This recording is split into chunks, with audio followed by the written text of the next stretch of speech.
Ce Suisse a décidé de vivre jusqu'à 8 mois par an comme un homme préhistorique dans le Grand Nord canadien. Il se nourrit de baies, d'herbes et de bêtes chassées à l'aide d'arcs et de flèches qu'il a fabriquées. Kim Pache tanne ses peaux et les coud avec des os et des tendons à la place du fil. Il a retrouvé l'autonomie des chasseurs-cueilleurs qui vivaient environ 10 000 ans avant nous. Lorsqu'il sort du bois, abandonne son silex pour retrouver son portable, Kim n'a qu'une envie, y retourner. J'ai souvenir de passer des jours, des nuits, même très très jeune, je dormais dans la forêt. Déjà à 8 ans, je dormais dehors.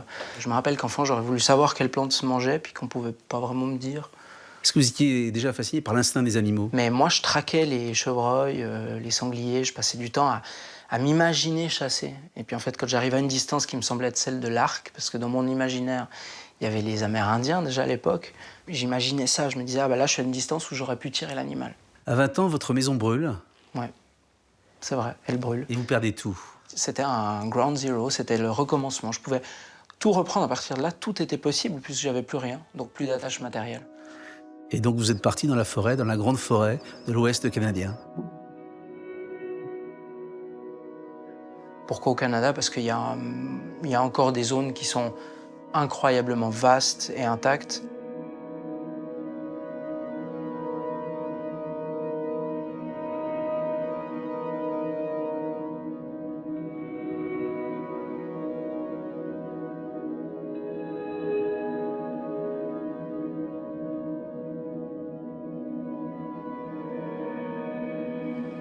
Et vous décidez de remonter très longtemps dans l'histoire, presque à la préhistoire, en tout cas à l'époque des chasseurs-cueilleurs, et de vivre comme eux. Et moi, c'était ça qui m'hallucinait, c'était de me dire, il est possible à un humain de vivre en totale autonomie dans la nature. Voilà, se nourrir, chasser, faire ses armes, faire ses outils, faire ses couteaux à partir de la pierre.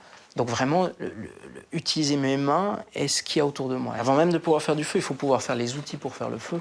Donc il faut faire un tranchant, je pense que c'est presque la première chose. Donc pour obtenir un tranchant dans la nature, c'est les pierres. Donc certaines pierres, nous on connaît le silex, c'est une pierre qui permet en fait, en tapant dessus, d'obtenir des éclats qui sont tranchants, aussi tranchants qu'un couteau. Ensuite, tailler du bois pour faire du feu, tailler du bois pour faire un manche qui permettra ensuite d'emmancher un de ces éclats pour avoir une hache qui permet de couper un arbre, qui permet de faire un arc, qui permet de couper des fibres, faire une corde, faire une flèche, aller chasser. Donc vous vous nourrissez de baies, d'herbes, de bêtes chassées, vous dépecez. Ouais. Finalement, c'est vraiment un retour au basique. Quand on cueille, il faut qu'on connaisse les plantes, donc il faut connaître quelle saison, où elles poussent, etc. C'est de la mertensia, c'est des épilobes, c'est beaucoup de champignons. Il y a deux phénomènes, il y a apprendre à redevenir sauvage, et puis il y a désapprendre notre modernité. Les chaussures, bêtement, les chaussures. Sans chaussures, c'est compliqué, hein. Le pied, il s'habitue au confort des chaussures modernes. Donc il faut que le pied réapprenne à redevenir sauvage. Donc je me suis dit, mais en fait, il faut que je marche à pieds nus. Il faut que je me refasse des pieds d'homme préhistorique, si on veut bien. Oui, bien d'accord, vous n'avez ni boussole, ni jumelle, ni portable, ni rien du tout, Non, ni briquet. J'ai rien du tout. Qu'est-ce que vous avez, en fait, dans votre sac? Dans mon sac, j'ai 2 bouts de bois pour allumer du feu.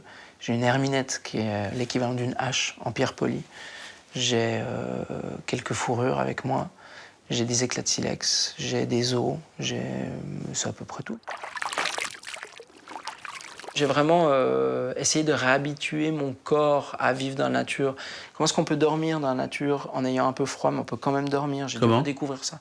Dans la forêt, on peut avoir les pieds froids et dormir, et c'est OK, c'est pas forcément grave. Le sac de couchage, ça fait maintenant 8 ans, je pense que j'en ai plus utilisé. Il y a des ours, il y a des élans, il y a des caribous, il y a des... Croiser un ours, ma foi, ça c'est un peu une loterie, c'est comme les humains, hein. Les 3/4 sont sympas, ils vont partir, il suffit de leur parler. Leur dire quoi? Ce qui est important avec l'ours, c'est de lui faire comprendre qu'on n'est pas une proie. Qu'en entendant notre voix, il comprend qu'il est face à quelque chose qu'il ne connaît pas. Et puis en général, les animaux étant prudents, ils ne vont pas s'attaquer à quelque chose qu'ils ne sont pas sûrs d'avoir identifié comme étant une proie. Mais sans armes, comme ça, la nuit, simplement avec vos silex, vous êtes une proie? Pas vraiment. Maintenant, il ne faut pas prendre à la légère le fait qu'il y ait des animaux qui fassent 400 kilos qui se promènent là-bas autour. Donc, séparer la nourriture. Exemples. Alors, très concrètement, déjà, là où je fais ma nourriture, je vais garder la nourriture, donc mes stocks. Ça peut être au coin du feu ou les mettre dans des arbres, mais je ne vais pas dormir à côté. On parle du grizzly parce que c'est évidemment le plus impressionnant, mais quotidiennement, vous nourrissez de quoi? Vous chassez quoi avec votre arc? Alors ça dépend été-hiver, c'est pas tout à fait la même chose. L'été il fait chaud, on peut pas vraiment conserver beaucoup de viande à la fois, donc on va pas chasser les gros animaux. Donc l'été c'est du petit gibier, c'est tout ce qui est lapin, c'est des lièvres, du porc-épic, plus petit encore des rongeurs, castors, rats musqués, ce genre de choses-là. À l'arc, tout ça? À l'arc, au piège. Des nasses pour attraper du poisson, beaucoup de poissons. Nasses que vous faites tout seul, évidemment. Que je fabrique, voilà. Mais des fois, j'ai aussi une ligne de pêche. Comme je le dis souvent, moi, j'ai pas une volonté d'être puriste absolu. Je vais pas mourir de faim pour défendre une idée. Vous tannez la peau pour faire vos vêtements? Voilà, ça, c'est une grande partie du travail. Vous cousez aussi? Ouais, bien sûr. Donc, ouais, moi, je fais tout en fait. L'aiguille est en os, le fil, ce sera du tendon, parce que c'est très solide, c'est plus solide que du fil moderne. Les éléments préhistoriques, souvent, sont plus efficaces. L'été, vous faites des sortes de huttes? Quand j'ai le loisir et le temps, mais souvent, étant nomade, je me contente en fait d'abris naturels. Avec le temps, je sais où trouver mes abris en temps voulu. Je me fais moins avoir par la pluie.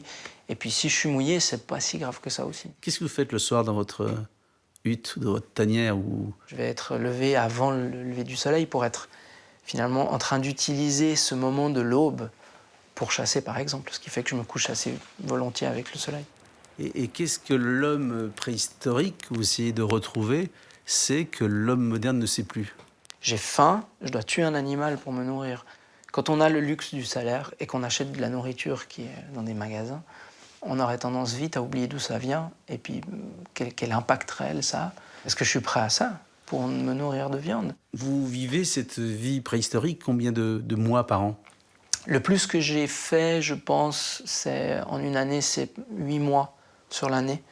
Et puis ces derniers temps, c'est un peu moins. Maintenant que j'ai une famille, une petite fille, c'est plus de 3 mois par année, ces dernières années. Vous emmenez votre femme et votre fille? Mais on fait un entre-deux. On ne vit pas autant de la préhistoire à ce moment-là.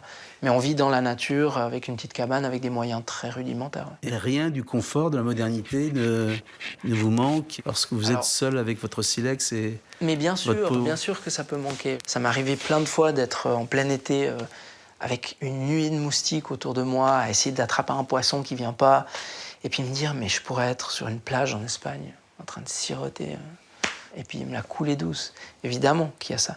Mais maintenant, c'est le prix de ces choses-là qui pour moi, fait pencher la balance systématiquement vers une vie plus simple. Et lorsqu'on vit au temps de la préhistoire et qu'on retrouve le monde connecté, le monde des tweets et des téléphones et des mails, qu'est-ce qui se passe? Il se passe que ce monde est complètement fou, et puis qu'il faut vite se dépêcher de retourner dans les bois pendant qu'il y en a encore un peu.